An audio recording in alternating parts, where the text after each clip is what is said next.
3 જણાનું બાકી છે, પતી જાય પછી. હા ઓકે. તમારું પતી જશે પણ એટલે ટાઈમમાં? 1 કલાક તો લાગશે. 1 કલાક તો લાગશે? હા, પણ 24-25 સ્લાઇડ છે એટલે. હા, તો ખાસી બધી છે. તો મેમ અમારું જ ચાલુ રાખવું છે કે પછી એમનું નહીં, કરવું? એમનું ચાલુ, તમારું જે અધૂરું છે પતાઈ દો, પછી તમારા લોકો દેવાંશી બોલે છે ને? હા. હા, તો તમારા લોકોનું મંડે કેવી રીતે લઈ લઈશું તો પછી. સારું. હા બરાબર? હા. હા. હા.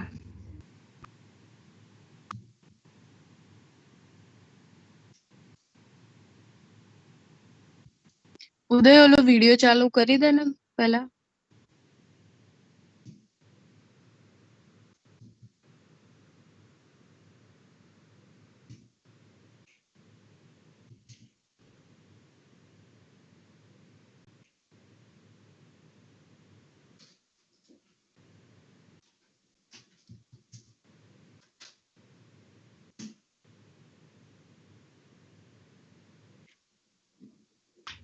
હેલો, દેખાય છે?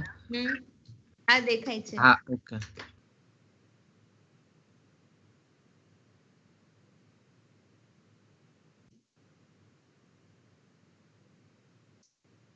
પણ નેક્સ્ટ ટાઈમથી ધ્યાન રાખજો, 1 કલાકમાં પતી જાય એવી રીતે બનાવજો.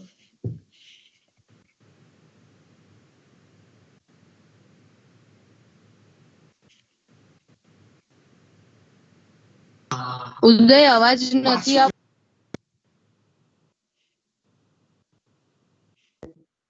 એવું હોય તો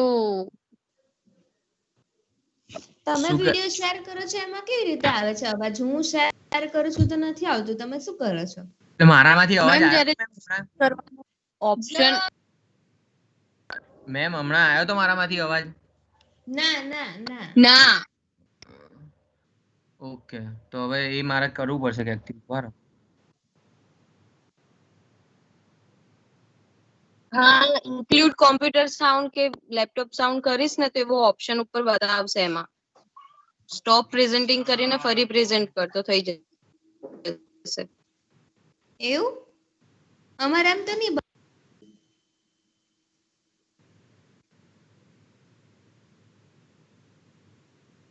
આવી ગયું મેમ, આવી ગયું. હા.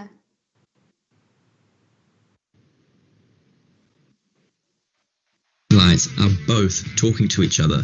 So let's get down to it. How do GPSs work? GPS stands for Global Positioning System, which works through trilateration, not triangulation or multilateration, which is commonly misconceived. There are many different types of navigational satellite systems from countries across the world, but the most popular and commonly used system is Navstar, which is the USA system.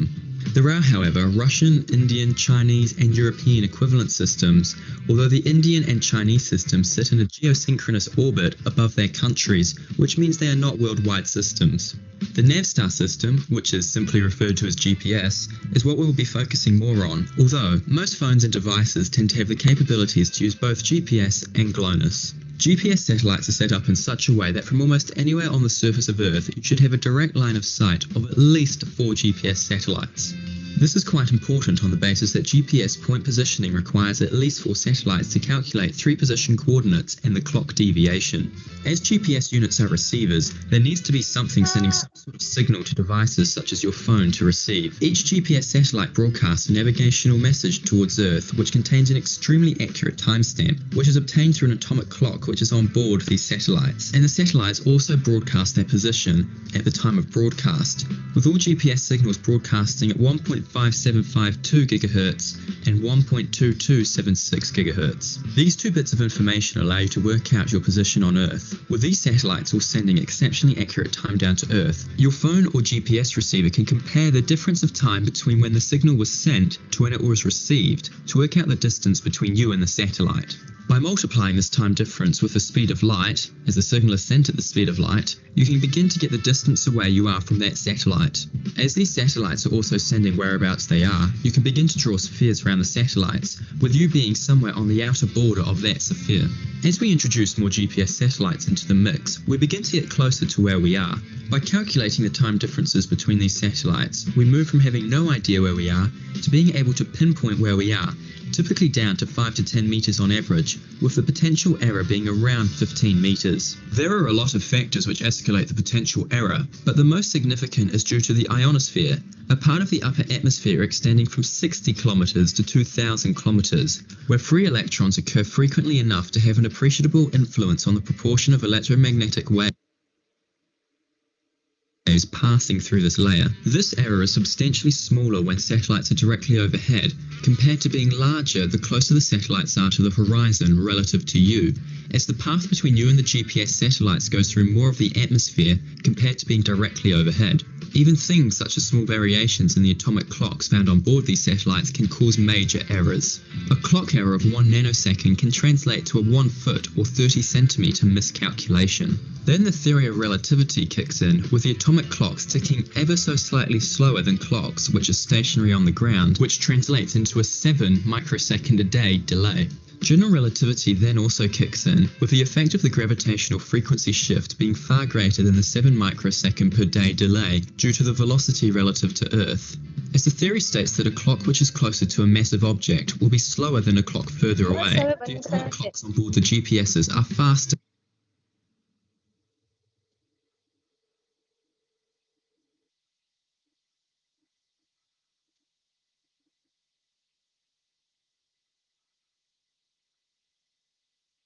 હવે video સમજાવશો ખરા ને? પણ video તો બરાબર હતું, પણ સમજાવશો ને?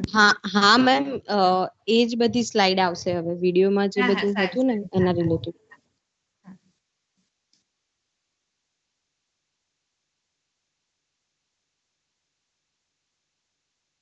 Okay, તો જ્યાં સુધી સ્લાઇડ ચાલુ થાય છે ત્યાં સુધી હું કહી દઉં કે જીપીએસ જે છે તો મતલબ એ યુનાઇટેડ મતલબ અમેરિકા દ્વારાથી આ બધું કરવામાં આવી રહ્યું છે. અને એમાં જેવી રીતે નેવસ્ટાર્સ ને આઈઆરએસ છે એ ઇન્ડિયાનું પોતાનું છે, અને જેની અંદર 6 સેટેલાઇટ્સ આપણે લોકોએ મૂકેલા છે. પણ એ ખાલી ઇન્ડિયાની અંદર જ આપણું લોકેશન ફાઇન્ડ કરી શકે છે, એ વર્લ્ડ વાઇડ મતલબ કામ નથી કરી રહ્યું. જ્યારે અમેરિકા વાળું જે છે એ વર્લ્ડ વાઇડ કામ કરી રહ્યું છે ને એ બહુ પહેલેથી જ છે. તો તમને લોકોને ધ્યાન હોય તો પરમાણુ મૂવીમાં એવી રીતનું છે, મતલબ આપણે જ્યારે ફર્સ્ટ ટાઈમ કરેલું હતું પરમાણુ પરીક્ષણ, ત્યારે એવી રીતનું છે કે પોખરણમાં ક્યારે સેટેલાઇટ્સ કયા ટાઈમે ત્યાંથી જશે, પાસ થશે, કારણ કે ત્યારે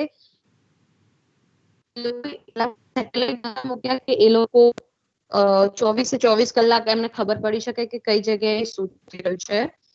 તો તમને લોકોને યાદ હશે ત્યાંથી યુએસ નું આ છે. અને તો વોટ ઇઝ જીપીએસ? તો the global positioning system is a US on utility. મતલબ એ જ બધું છે કે આ યુએસ દ્વારા કરવામાં આવેલું છે, ખાસ કરીને એરફોર્સ દ્વારા આ ડેવલપ કરવામાં આવ્યું હતું પહેલા, અને પછી એ લોકોએ ધીમે ધીમે પબ્લિક યુઝ માટે આ સર્વિસ આપી દીધી. હવે એના 3 સેગમેન્ટ છે. નેક્સ્ટ કર. સ્પેસ સેગમેન્ટ, કંટ્રોલ સેગમેન્ટ અને યુઝર સેગમેન્ટ. નેક્સ્ટ.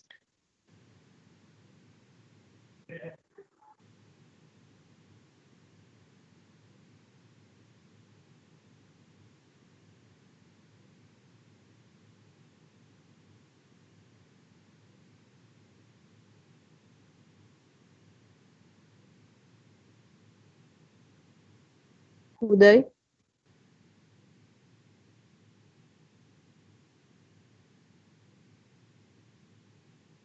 હેલો, અવાજ આવે છે મારો? હા, તારો અવાજ આવે છે. Okay ma'am. તો સ્પેસ સેગમેન્ટ મતલબ સેટેલાઇટ્સ વાળો એરિયા કે જેની અંદરથી સેટેલાઇટ્સ એના સિગ્નલ થી મતલબ એ ફાઇન્ડ કરશે કે આપણે લોકો ક્યાં છીએ ક્યાં નહીં. અને એ લોકોએ મતલબ યુએસએ એવી રીતનું મેન્ટેન કરેલ, બેક કર્સ લઈ, હા, એવી રીતની સિસ્ટમ મેન્ટેન કરેલી છે કે એટ અ ટાઈમ 24 જેટલા સેટેલાઇટ તો વર્કિંગ મોડમાં હોય જ 95% ઓફ ટાઈમ, બરોબર. બાકી ટોટલ 31 સેટેલાઇટ્સ એ લોકોએ મૂકેલા છે.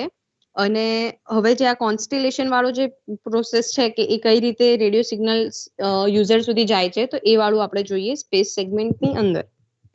નેક્સ્ટ.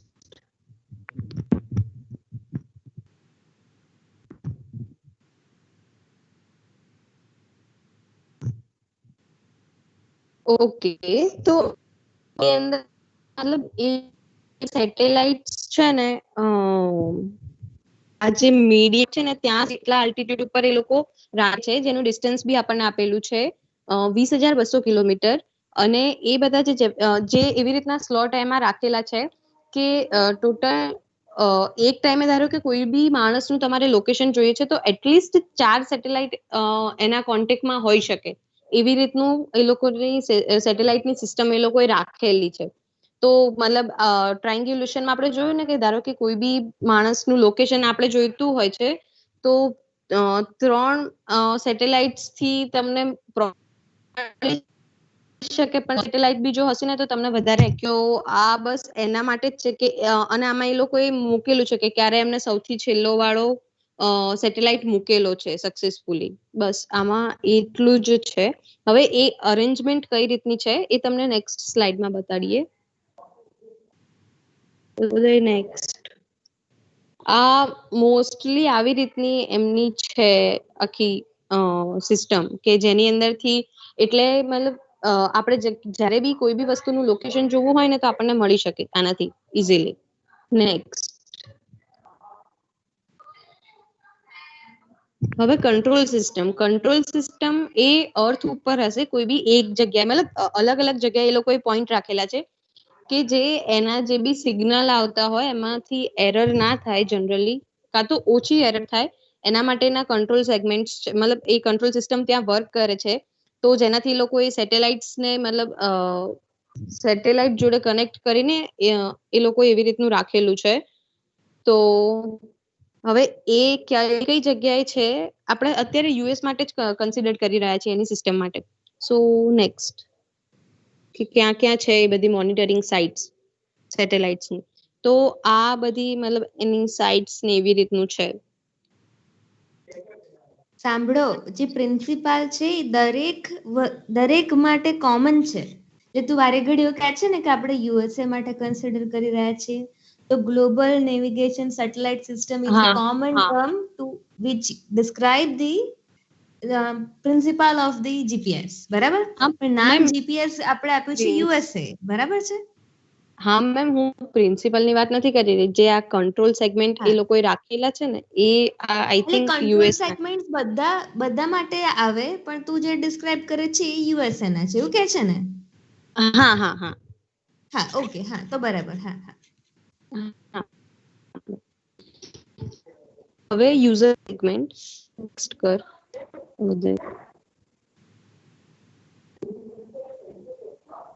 યુઝર સેગમેન્ટ એટલે આપણે કહી શકીએ કે આપણો સ્માર્ટફોન છે કે પછી આપણી કારની અંદર બી હવે તો આ ફેસિલિટી આવી ગઈ છે, જેની અંદર સેટેલાઇટ નથી હોતા પણ મતલબ રિસીવર હોય છે કે જે એ સિગ્નલ થી મતલબ તમને લોકેશન ફાઇન્ડ કરી આપે છે એની ફોર્મ્યુલા. તો ધેટ ઇઝ યુઝર સેગમેન્ટ કે જે આપણે લોકો યુઝ કરી શકીએ છીએ કે આપણે કઈ જગ્યાએ છીએ અથવા તો કયા ટાઈમે કઈ પોઝિશન ઉપર આપણે હોઈશું. જેવી રીતના આપણે જીપીએસ ચાલુ કરીને ટ્રેક કરીએ છીએ કે આપણને આ જગ્યાએ પહોંચતા આટલી વાર લાગશે કે બધું, તો એ બધું યુઝર સેગમેન્ટમાં આવે છે. તો મેઇનલી આ 3 એના સેગમેન્ટ હતા, જેમાં તમે જોઈ શકો છો કે ઉપર સ્પેસ કમ્પોનન્ટ છે, આ વાળો કંટ્રોલ કમ્પોનન્ટ છે, અને જે આપણે મતલબ જે બી પર્સન યુઝ કરી રહ્યું છે જીપીએસ એ યુઝર કમ્પોનન્ટમાં આવશે. Next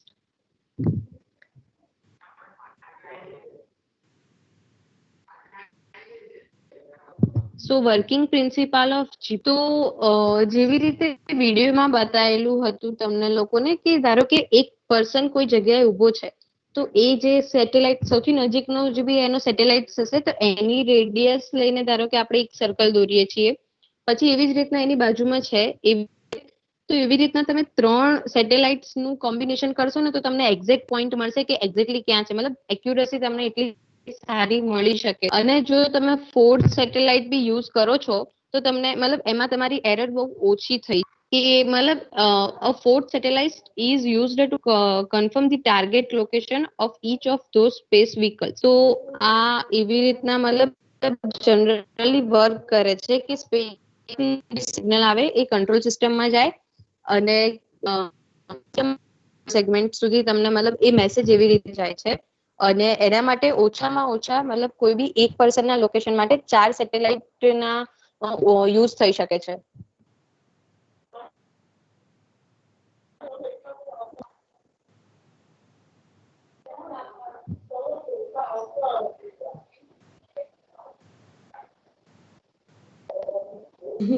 hello, yes ma'am. હા બોલો ને. હા ઉદય, નેક્સ્ટ. તો મતલબ આ જે 4 સેટેલાઇટ બતાડ્યા છે તો એ લોકોના મતલબ એ સેટેલાઇટ થી એ પર્સનનું ડિસ્ટન્સ અલગ અલગ હશે. તો એની જે ફોર્મ્યુલા છે આપણે ટ્યુટોરિયલમાં લખેલી છે, મતલબ ટ્યુટોરિયલમાં છે આપણા, તો એ ફોર્મ્યુલાથી આપણને એક્ઝેક્ટ લોકેશન ખબર પડે છે એ માણસનું. પણ એના માટે ઓછામાં ઓછા 4 સેટેલાઇટ હોય તો તમને એનું એક્ઝેક્ટ લોકેશન મળે.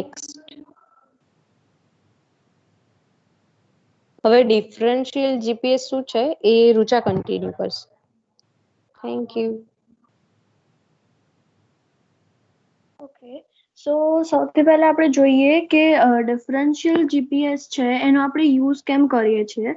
તો until 2000 civilian users had to contend with selective availability. The selective availability, that is an intentional degradation of public GPS signal implemental for national security reason. જે US ની DOD જે છે, that is Department of Defense, એમણે intentionally degrade કરી હતી સિગ્નલના, જે આપણા લોકલ પબ્લિક હોય એમના સિગ્નલને ડિટોરિએટ કરવા માટે, કે એમની એક્ઝેક્ટ લોકેશન ના મળે for the national security.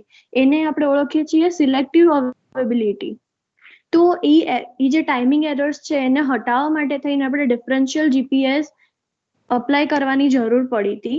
With SA removed, a single GPS receiver from any manufacturer can achieve accuracies of approximately 10 meters. To achieve the accuracies needed for quality GIS record from 1 to 2 meter up to a few centimeters requires differential correction of the data. The majority of data collected using GPS or for GIS is differentially corrected to improve accuracy. Okay, next. હવે આપણે જોઈએ કે differential GPS છે એ work કઈ રીતે કરે છે. સો એક નાનકડો વિડીયો છે, આપણે જોઈએ, એમાંથી ફટાફટ ખબર પડી જશે આપણને એનું વર્કિંગ પ્રિન્સિપલ.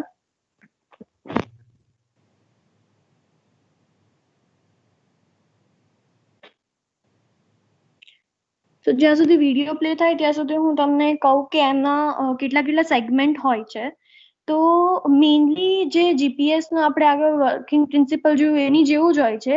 જસ્ટ એમાં એક બેઝ રિસીવર સ્ટેશન અને એક રોવર રિસીવર એ હોય છે. બેઝ રિસીવર દેટ ઇઝ જે સ્ટેશનરી હોય એ રિસીવરને બેઝ રિસીવર તરીકે ઓળખવામાં આવે છે. અને જે મૂવિંગ રિસીવર હોય, જેમ કે આપણે લોકો જે પણ આપણે ઇન્સ્ટ્રુમેન્ટમાં યુઝ કરતા હોઈએ એને રોવર રિસીવર તરીકે ઓળખવામાં આવે છે.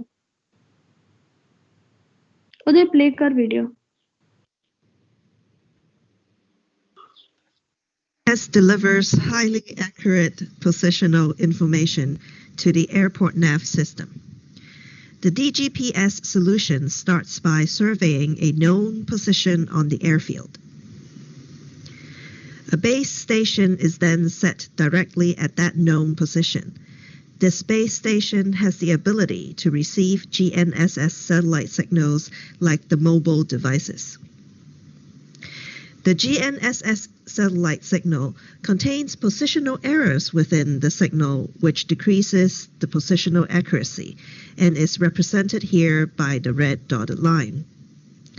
Since the base station is at a known position, it can calculate the error-corrected signal from each satellite unit to create an accurate position signal shown now in green. The base station sends out its own broadcast signal of the error solution for the satellite signals it is receiving. As the mobile airport nav units are receiving satellite signals from a GNSS satellite, they are also receiving the error solution broadcast from the base station.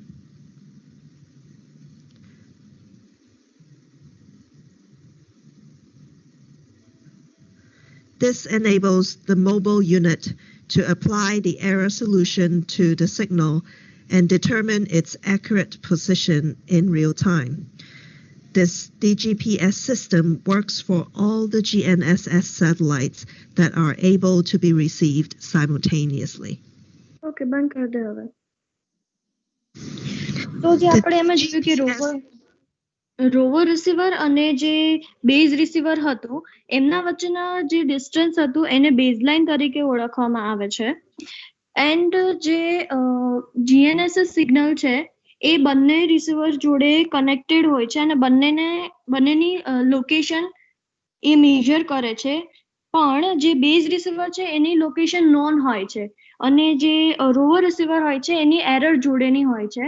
તો જે બંનેના એરર્સને calculate કરીને એ real time જે error હોય છે real time માટેના ડીજીપીએસ ને calculate કરવા માટે થઈને આવી રીતે બેઝ રિસીવરનો યુઝ કરે છે એરરને રિમૂવ કરવા માટે. સો આ હતો વર્કિંગ પ્રિન્સિપલ ઓફ ડીજીપીએસ. આપણે આગળની સ્લાઇડમાં જોઈએ. ઓકે, તો જે અહીંયા છે એ બેઝ રિસીવર છે અને આ રોવર રિસીવર છે જે હ્યુમન છે એ. અને આ જે આપણે આગળ જોયું એમ 4 સેટેલાઇટથી એની લોકેશન મેજર કરવામાં આવે છે બંનેની અને એ બંનેની એરર્સને કેલ્ક્યુલેટ કરી અને એને એક્યુરેટ એની લોકેશન સેન્ડ કરવામાં આવે છે. Okay, next. ઓકે, તો ડીજીપીએસમાં અલગ અલગ ટાઈપ હોય છે. એમાંથી એક છે રિયલ ટાઈમ ડીજીપીએસ.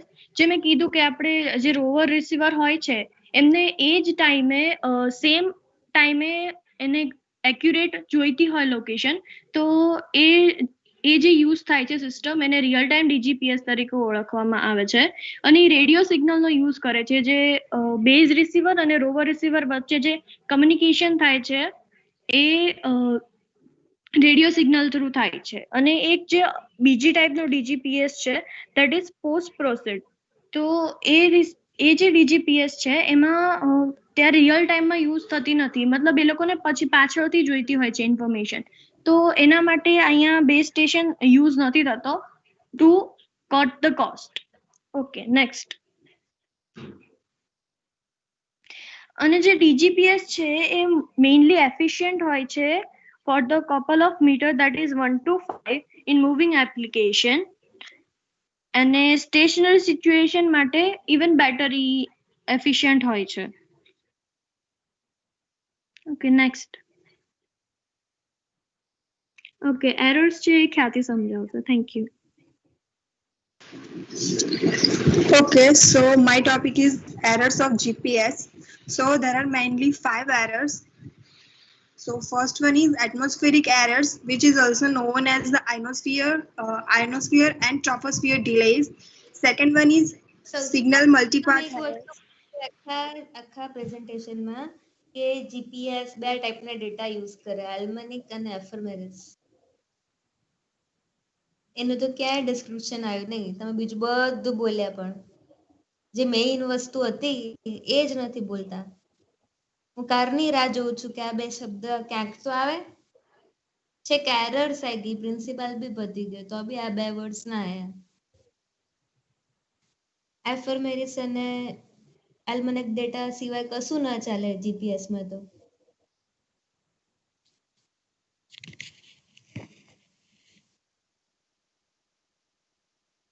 હવે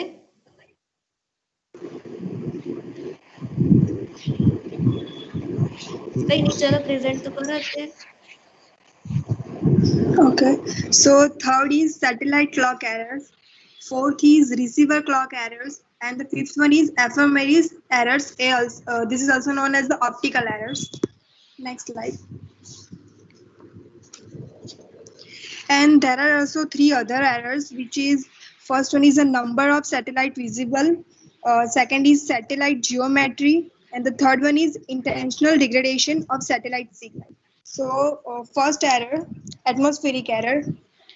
As we all know, the satellite signal travels through the atmospheric layer, and there are 2 main layers generally considered when dealing with GPS. The first one is the ionosphere, which extends from the height of 7 km to 1000 km above the earth, and the second one is the troposphere, which is above the ground level to up to the 70 kilometer. So this is also known as the ionosphere and troposphere delays because there are mainly these two layers which affects the GPS signal. So as a GPS signal travels passes through the charged particle of ionosphere and through the water vapor in troposphere. So જેમ GPS signal pass થશે અને જે આઇનોસ્ફિયરના charge particle હશે અને ટ્રોપોસ્ફિયરમાં જે water vapour present હશે એના કારણે એ સિગ્નલ સ્લો થઈ જશે અને એના કારણે જે એરર્સ જોવા મળે છે એ ઇક્વલ હોય છે બેડ ક્લોકની જે એરર હોય છે એના જેવી જ હોય છે.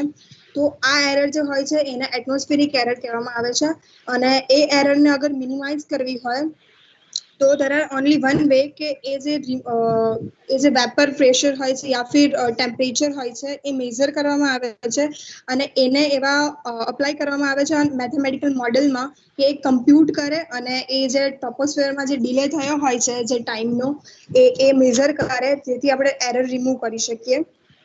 સો જે આમાં બતાવેલું છે કે એટમોસ્ફિયર વાળું આઇનોસ્ફિયર અને એટમોસ્ફિયરની જે એરર છે એ ફિગરમાં છે. Second one is a signal multipath errors.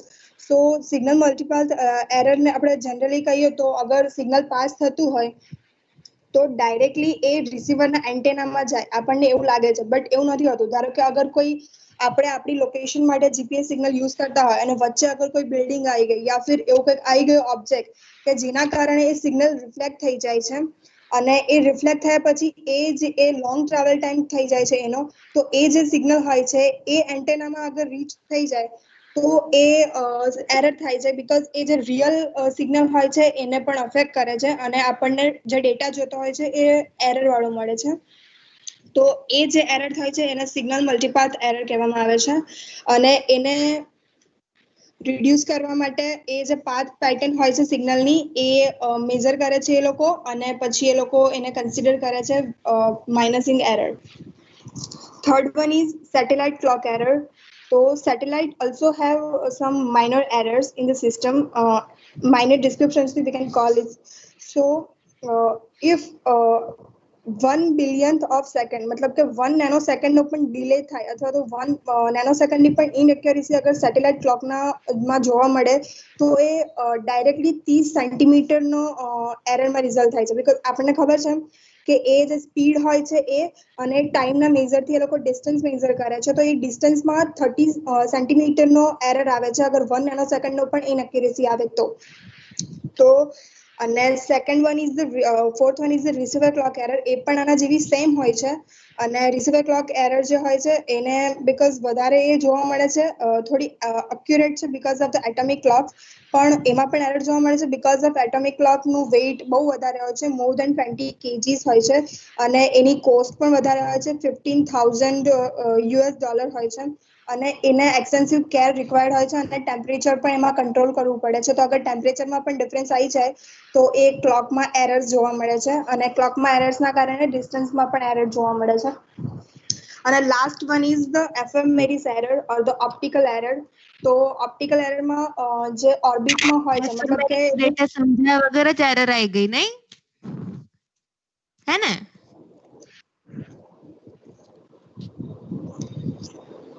એવું જ થયું ને આખા પ્રેઝન્ટેશનમાં? હા હું સમજાવી દઉં મેમ. સારું ચલો સમજાવો. એફએમઆઈ ઓકે તો એફએમઆઈ ડેટા મતલબ કે જે સેટેલાઇટ્સ હોય છે એની પર્ટિક્યુલર સ્પેસ હોય છે મતલબ કે એની એક ઓર્બિટલમાં જે ફિક્સ કરેલી હોય છે જગ્યા તો એ અગર ડિલે એ જે જગ્યા હોય છે એને એફએમઆઈ ડેટા કહેવામાં આવે છે એને ઓપ્ટિકલ ડેટા અને અગર એ જે ડેટા હોય છે એને એક કહી શકાય કે અહીંયાથી કોઈક મોનિટર કરતું હોય છે કોઈક સર્વર મોનિટરિંગ સેશન્સ તો એ મોનિટરિંગમાં અગર એમની સ્પેસ કે એમની જે ઓર્બિટલ હોય છે એમાં કોઈ ડિફરન્સ યા ફિર કોઈ એરર આવે તો એને એફએમમેરિસ એરર કહેવામાં આવે છે. અને બીજી જે હતી એમાં જે નંબર ઓફ સેટેલાઇટ વિઝિબલ હતા તો એમાં એવું હતું કે જેટલા પણ સેટેલાઇટમાં વધારે સેટેલાઇટ એને કરશે જેમ આપણને ખબર છે કે સેટેલાઇટ ટ્રાયેંગલ બનાવે છે ને એનાથી એ લોકો ડેટા કલેક્ટ કરે છે તો જે 3 નું ટ્રાયંગલ બને છે એવા જેટલા પણ સેટેલાઇટ વધારે હશે તો એરર ઓછી થશે, મતલબ કે જેટલા પણ સેટેલાઇટ વધારે પ્રેઝન્ટ હશે એ જેટલા પણ ટ્રાયંગલ વધારે બનશે એટલા એરર ઓછી જોવા મળશે. Next is satellite geometry. તો એક આઈડિયલ સેટેલાઇટ ની જીઓમેટ્રી હોય છે કે એમાં એંગલ્સ વાઇડ એંગલ્સ હોય છે અને વાઇડ એંગલ્સ હોય છે એકબીજાથી. અગર એવું થઈ જાય કે સેટેલાઇટ એકબીજાની નજીક આવી જાય યા ફિર કોઈ એક જગ્યાએ વધારે પડતું થઈ જાય ગેધર, તો એ લોકોનો એંગલમાં પ્રોબ્લેમ આવે છે અને એંગલ થ્રી એ લોકોના આપણા ડેટામાં એરર આવે છે. અને લાસ્ટ વન જે દ્રષ્ટિએ સમજાયું હતું યુએસએ વાળું, અને હિસ્ટ્રીમાં પણ આવ્યું હતું કે સિલેક્ટિવ અવેબિલિટી પણ કહેવામાં આવે છે ઇન્ટેન્શનલ ડિગ્રેડેશન ઓફ સેટેલાઇટ સિગ્નલમાં. એ હિસ્ટ્રીમાં અને દ્રષ્ટિએ સમજાયું એમાં આવી ગયું છે. Thank you. હવે કૌશલ એપ્લિકેશન સમજાવશે. હા, તો હવે છે એપ્લિકેશન્સ ઓફ જીપીએસ. અહીંયા સ્ક્રીન પર તમે દેખી રહ્યા છો application. So GPS technology is now in everything from cell phones and wristwatch to bulldozers, shipping containers and ATMs. GPS boosts productivity across a wide economy to include farming, construction, mining, surveying, packet delivery and supply chain management. પછી એનો ઉપયોગ છે નેટવર્ક્સમાં, banking સિસ્ટમમાં, financial માર્કેટમાં થાય છે. પછી GPS saves life by preventing transportation accidents, aiding search and rescue efforts, and speeding the delivery of emergency service and disaster relief. પછી યુએસની નેશનલ સિક્યુરિટીમાં દરેક જગ્યાએ હથિયારથી લઈને વાહનો દરેક જગ્યાએ એ જીપીએસ ઇક્વિપ્ડ હોય છે. Next slide. હા, તો અહીંયા છે public safety, aviation, environmental resource agents, military, સર્વેઇંગ, local planning બધામાં જીપીએસ નો યુઝ થાય છે. મોસ્ટલી બધે ભાગે હવે જીપીએસ થી બધી વસ્તુઓ ઇક્વિપ થઈ ગઈ છે.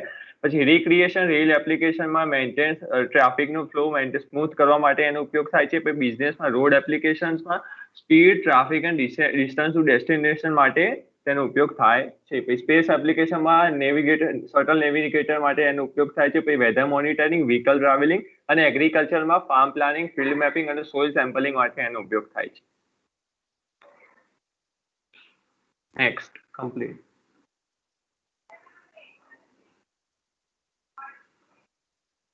So this is all from us. Thank you for listening. Okay, પતી ગયું? Last applications? Yes ma'am. તો ડિસ્કશન બાકી છે હજી. કૌશલ? ના મેમ, આટલું જ છે અત્યારે. ઓકે, હા, ઓકે. કઈ નહીં, તો હવે બીજું નેક્સ્ટ પીપીટી જે તમારું બાકી છે દેવાંશી, આપણે મંડે શિફ્ટ કરીએ છીએ ને મંડે 1 અવરમાં કમ્પ્લીટ કરી દેજો. અને જેનો રેગ્યુલર પીપીટી છે એઆઈ નું, એ તો રહેશે જ, બરાબર. 2 કલાકની લેબ હશે તો 1 કલાક 2 પીપીટી લઈ લઈશું, બરાબર. અને તમારા પીપીટીમાં ખાસ ક્યાંય પણ આલ્મનાક ડેટા અને એફર્મેરિસ ડેટાનો ક્યાંય ડિસ્ક્રિપ્શનમાં અથવા તો પ્રિન્સિપાલ એક્સપ્લેનેશનમાં ક્યાંય તમે નથી ડિફાઇન કરેલા. એના વગર પ્રિન્સિપાલ તમે ડિફાઇન જ ન કરી શકો અને ડાયરેક્ટ એફર્મેરિસ ડેટા પર આવી ગયા તમે, તો તમે મેઇન કન્ટેન્ટ જ નથી સમજે એવું કહી શકાય, બરાબર. એટલે એફર્મેરિસ ડેટા અને આલ્મનેક ડેટા એ બંનેનું ઇન્ટ્રોડક્શન, ક્યાંથી આ પ્રિન્સિપલમાં કેમ યુઝ થાય છે, કઈ રીતે યુઝ થાય છે, આ બધા જ ક્વેશ્ચન્સના આન્સર, લાઈક આ બંને ડેટાનું સિગ્નિફિકન્સ શું છે ડેટા રિસીવિંગમાં અને ડેટા સેન્ડિંગમાં, બરાબર. એ તમારે ઇન્ક્લુડ કરીને પીપીટી અપલોડ કરવાની છે. આટલું કરેક્શન જોઈએ પીપીટીમાં. ઓકે મેમ, બરાબર. યસ. હું અત્યારે મીટિંગ એન્ડ કરું છું. હા.